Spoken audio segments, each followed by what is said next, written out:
നമ്മുടെ ഈ കുട്ടനാടൻ വയലേലകൾ കാണുന്ന ഒരു അട്ടക്കൊക്കെ എന്ന് പറയുന്ന സാധനമുണ്ട്. ഈ സാധനത്തെ കൊണ്ട് അതിനെ കയ്യിൽ വെച്ചുകൊണ്ട് പാട്ടുപാടി നൃത്തം ചെയ്യിക്കുന്ന ഒരു കേരളത്തിലെ ശ്രദ്ധിക്കപ്പെടുന്ന ഒരു കവിയാണ്. സാർ നമസ്കാരമുണ്ട്. നമസ്കാരം.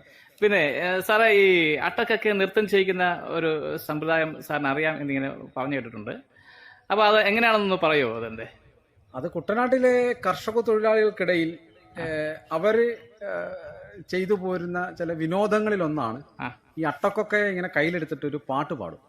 ഇത് പാട്ട് പാടുമ്പോൾ ഈ അട്ടക്കൊക്കെ അതിന്റെ നാവ് എടുത്തിങ്ങനെ പുറത്തെടുത്ത് ഇങ്ങനെ ആടും.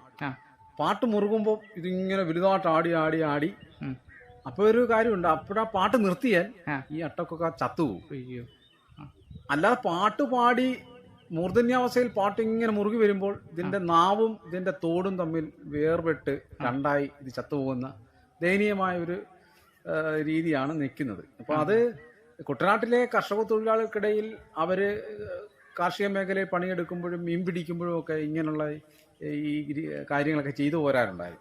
എൻ്റെ ഒരു വലിയമ്മയാണ് എനിക്കിത് പറഞ്ഞത്. ഞാനിത് ചെയ്ത് നോക്കിയിട്ടുണ്ട്. അത് വളരെ ശരിയാണ്. ഒരു പാട്ട് കണ്ണാട്ടട്ട കുളത്തിലെ മങ്കൈ ഇടംതിരി, ഞാനത് പറയുന്നില്ല, അത് പുറത്തുവിടാൻ എനിക്ക് ആഗ്രഹം. പക്ഷെ എൻ്റെ അടുത്ത് ഒന്ന് പേഴ്സണലായിട്ട് ചോദിച്ചാൽ ഞാനത് കാണിച്ചു തരാം, പാടി നൃത്തം ചെയ്യാം. അതേപോലെ ഒത്തിരി രഹസ്യങ്ങൾ. സാറേ, അപ്പൊ നമുക്ക് അടുത്ത വീഡിയോയിൽ ഇത് പ്രതീക്ഷിക്കാമോ? തീർച്ചയായിട്ടും ഞാൻ കാണിച്ചു തരാം. പിന്നെ വേറൊരു കാര്യം എന്ന് പറഞ്ഞാൽ, ഇപ്പൊ ഒരു നുള്ളു ചെളിയെടുത്ത്, കണ്ടത്തിലെ ചെളിയെടുത്ത് ഇങ്ങനെ വായിൽ വെച്ചിട്ട് രുചിച്ച് നോക്കിയിട്ട് അവിടെ ഏത് വിത്ത് വിതയ്ക്കണം എന്നുള്ള രഹസ്യം അത് എനിക്കറിയാം. ഞാനൊരു കർഷകത്തൊഴിലാളി കുടുംബത്തിൽ ജനിച്ചു വളർന്നു ഉള്ളത് കൊണ്ട് തന്നെ എനിക്ക് പാരമ്പര്യമായി കിട്ടിയ ചില അറിവുകളാണ്. അങ്ങനെയൊക്കെ ഉള്ള രഹസ്യങ്ങള് പുറം ലോകം അറിയാത്ത തകഴിച്ചേട്ടന് പോലും, കാരണം തകഴിച്ചേട്ടൻ എന്ന് പറയുന്നത് വിശ്വസാഹിത്യകാരൻ ശിവശങ്കരപിള്ള ചേട്ടന് കർഷക തൊഴിലാളിയെ കുറിച്ച് ഒത്തിരി കഥകളൊക്കെ എഴുതിയിട്ടുണ്ട്. അദ്ദേഹവും അവർക്കിടയിലേക്ക് ആഴത്തിൽ ചെന്നിട്ടില്ല.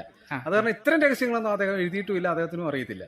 ഇത്തരം രഹസ്യങ്ങൾ അറിയാം എന്നുള്ളത് കൊണ്ട് അതിപ്പോ എപ്പോ വേണേലും എന്നോട് വ്യക്തിപരമായി സമീപിച്ചാൽ അതൊക്കെ കാണിച്ചു തരാം. Okay, thank you. ഓക്കെ.